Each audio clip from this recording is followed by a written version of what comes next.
14 سال فرانس میں زندگی گزارنے والا بڑا بھائی جب وطن واپس پاکستان پہنچا تو گھر والوں نے منہ موڑ لیا. گھر والوں نے بات چیت نہیں کی. گھر والوں نے ایسا کنارہ کیا, یہ حیران رہ گیا. اس نوجوان نے اپنے گھر والوں کو آزمانے کے لیے یہ کہا کہ میں 14 سال سے فرانس میں ہوں, میرے پیپرز نہیں بن پا رہے تھے, اب میں پکڑا گیا ہوں, میں واپس پاکستان آ رہا ہوں, میں ڈیپورٹ ہو کر واپس پاکستان آ رہا ہوں. مجھ سے سٹوری شیئر کی ایک شخص نے میسنجر کے ذریعے فیس بک پر کہ میری سٹوری کو آپ لازمی اپنے پیج پر شیئر کریں, میرا نام بے شک نہ لیجیے گا, ایک فرضی نام استعمال کر لیجیے گا, ایک فرضی شہر استعمال کر لیجیے گا, لیکن یہ لازمی بتائیے گا کہ میں سب سے بڑا بھائی ہوں بہن بھائیوں میں, اور 14 سال میں نے فرانس میں گزارے. 14 سال تک میں اپنے گھر والوں کو پیسہ بھیجتا رہا, ان کو کاروبار شروع کروا کے دیے, گھر بار بنا کر دیا, یعنی اپنے پاس جمع پونجی کچھ بھی نہ رکھی, سارا پیسہ وطن واپس پاکستان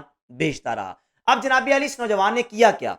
ڈیپورٹ کا بہانہ کیا گھر والوں کو آزمانے کے لیے, خاندان والوں کو آزمانے کے لیے, بہن بھائیوں کو آزمانے کے لیے. اکثریت ایسی ہے اوورسیز پاکستانیوں کی جن کے ساتھ یہ ہوتا ہے. اس شخص نے آنے سے پہلے گھر والوں کو کہا کہ میں ڈیپورٹ ہو چکا ہوں, اب میرے پاس کچھ بھی نہیں, میں واپس پاکستان آ رہا ہوں. لیکن یاد رہے اس شخص نے اپنے گھر والوں سے یہ جھوٹ بولا تھا. اس کے پیپرز بن چکے تھے, سب کچھ ہو چکا تھا, اب صرف گھر والوں کے پاس شکر ادا کرنے کے لیے آ رہا تھا, ملنے کے لیے آ رہا تھا, آ کر اسے سرپرائز دینا تھا اپنے گھر والوں کو کہ میں آیا ہوں, میں نے ڈیپورٹ کا صرف بہانہ کیا تھا, یہ دیکھیں میرے پیپرز بن چکے ہیں, اب میں جا کر لیگلی طور پر رہ بھی سکوں گا اور شادی کے بعد اپنی بیوی کو بھی اپنے پاس رکھ سکوں گا. لیکن اس کو نہیں معلوم تھا کہ اس کا جھوٹ اس کے آگے وہ چیزیں لے آئے گا جن چیزوں کا یا جن خیالات کا اس نے کبھی سوچا بھی نہیں تھا کہ گھر والے کیسے روح بدلیں گے, گھر والوں کے رنگ کیسے بدلیں گے, خاندان والوں کے رنگ کیسے بدلیں گے.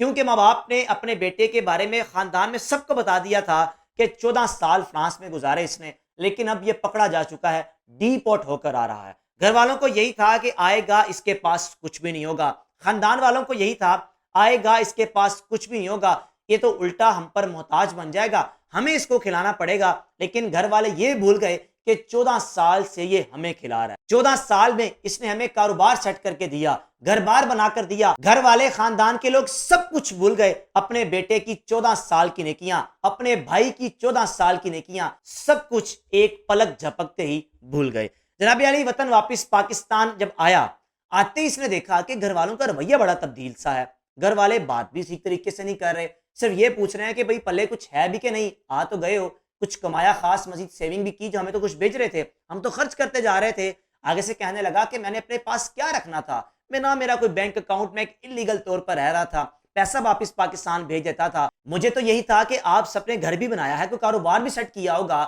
بھائیوں نے کہا کہ بھئی کاروبار تو ہم نے کیا ہے, لیکن وہ کاروبار تو دوسرا بھائی چلا رہا ہے یا میں چلا رہا ہوں, تم کس طرح چلاؤ گے یا تم کس طرح ایڈجسٹ ہوگے, اس کاروبار کے بارے میں تمہیں الف بے نہیں پتا, تم کس طرح یہاں پر رہ کر یہ کاروبار کر سکتے. بڑے بھائی نے جب بقیہ بھائیوں کا رویہ دیکھا وہ حیران رہ گیا. دوسری طرف جب نظر بڑھائی اپنے ماں باپ کی طرف, ان کا رویہ بھی تبدیل ہو گیا. پھر جب خاندان کی طرف رخ کیا تو خاندان والوں کا بھی رویہ تبدیل ہو گیا, کیونکہ خاندان والوں کو یہ بات پتا تھی اب کی بار عمر جب پاکستان آیا ہے یہ ڈیپورٹ ہو کر آیا ہے. 3 مہینے تک یہ اپنے خاندان والوں کو, بہن بھائیوں کو آزماتا رہا, اور 3 مہینے میں اتنا کچھ اس نوجوان کے آگے کھل کر آ گیا جس کا اس نے کبھی تصور بھی نہیں کیا تھا. 18-19 سال کی عمر میں یہ فرانس چلا گیا تھا, لیکن جب 32-33 سال کی عمر میں آیا تو سب کچھ اس کے آگے کھل گیا کہ جن کے لیے میں نے قربانیاں دی یا جن کے لیے میں نے پیسہ بھیجا, وہ تو آج مجھے منہ لگانا پسند نہیں کر رہے. جناب علی 3 مہینے تک جب اس کا صبر جواب دے گیا کہ بس اب بہت ہو گیا, اب میں گھر والوں کو بتاؤں گا کہ میرا اصل مقصد پاکستان آنے کا تھا کیا. خاندان والوں کو اکٹھا کیا کہ صرف ایک بات کرنا چاہتا ہوں, رویے تو آپ سب کے تبدیل ہو گئے, صرف میری ایک بات سن لیں. خاندان والے پھر بھی ایٹیٹیوڈ میں, یعنی اس کی بات کو اتنا سیریس نہیں لے رہے تھے, اکٹھے ہو گئے جیسے فیملیز اکٹھی ہوتی ہیں. بہن بھائیوں کو اس نے اکٹھا کیا, بتایا کہ میرا پاکستان آنے کا مقصد صرف یہ تھا آپ لوگوں کو سرپرائز دینا کہ میں نے اپنے پیپرز بنوا لیے ہیں, اب میں واپس فرانس جا رہا ہوں اور فرانس میں لیگل طور پر میں رہ سکوں گا. گھر والے خاندان والوں کے ہوش اڑ گئے کہ ہم نے 3 مہینے اس کے ساتھ وہ سلوک کیا جو سلوک یہ ڈیزرو نہیں کرتا تھا, یہ عزت ڈیزرو کرتا تھا, یہ اچھے طریقے سے بات کرنا ڈیزرو کرتا تھا, ہم نے تو کچھ ایسا کام کیا ہی نہیں. جناب علی خاندان میں سب کو بٹھا کر جب اس نے اپنے پیپر دکھائے اور بتایا کہ اب میں اگلی بار آؤں گا تو اپنی پسند کی شادی کروں گا 6 ماہ یا 8 ماہ میں،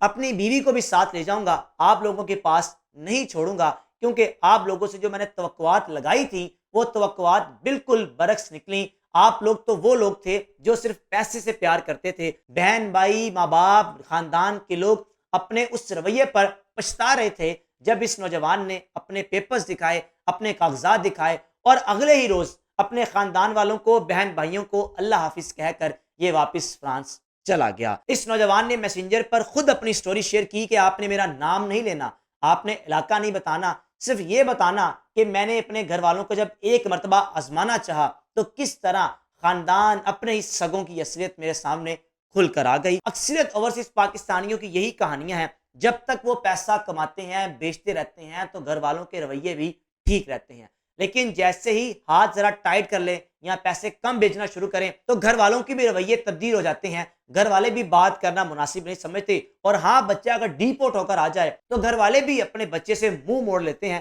اب تو یہ ڈی پورٹ ہو کر آیا ہے، اب یہ دوبارہ باہر نہیں جائے گا۔ یاد رہے، سارے ماں باپ ایک جیسے نہیں ہوتے، جیسے 5 انگلیاں برابر نہیں ہیں اسی طرح سب بہن بھائی بھی ایک جیسے نہیں ہوتے، اچھے بھی بہت بہت ہوتے ہیں جو اپنے بھائیوں کے پیسے کا خیال رکھتے ہیں، جو اپنے بھائی کے بھیجے ہوئے پیسے کا خیال رکھتے ہیں، امانت میں خیانت نہیں کرتے، جو اس کی امانت بھیجی ہوتی ہے اس کو اچھے طریقے سے خرچ کر کے اس کو بتاتے ہیں کہ تمہارے نام پر یہ جگہ لے رکھی ہے، تم آؤ گے تو آ کر اپنی پراپرٹیز دیکھ لینا، جو تم نے پیسہ بھیجا تمہارے نام پر پراپرٹیز خرید رکھی ہیں۔ لیکن کچھ ایسے بھی ہیں جو اپنے بھائیوں کی جمع پونجی پر اپنے کاروبار بنا لیتے ہیں لیکن بھائی کے لیے کچھ بھی نہیں چھوڑتے۔ اگر آپ بھی کوئی اپنی سٹوری شیئر کرنا چاہتے ہیں، اگر آپ اوورسیز پاکستانی ہیں، گھر والوں کا رویہ آپ کے ساتھ ٹھیک نہیں، یا ساری زندگی باہر گزارنے کے بعد بھی، ڈھیر سارا پیسہ کمانے کے بعد بھی آج آپ سکون میں نہیں ہیں یا آپ کو دھوکہ ملا ہے، تو لازمی شیئر کیجیے گا۔ آپ کی سٹوری کو پلیٹ فارم پہ شیئر کروں گا تاکہ زیادہ سے زیادہ لوگوں تک یہ میسج پہنچ جائے کہ کس کس طرح کی کہانیاں ہمارے ارد گرد موجود ہیں اور کن کن طریقوں سے لوگ اپنے ہی لوگوں کے ساتھ فراڈ کرتے ہیں، دھوکہ دہی کرتے ہیں۔ میزبان کو اجازت دیجیے، اللہ حافظ۔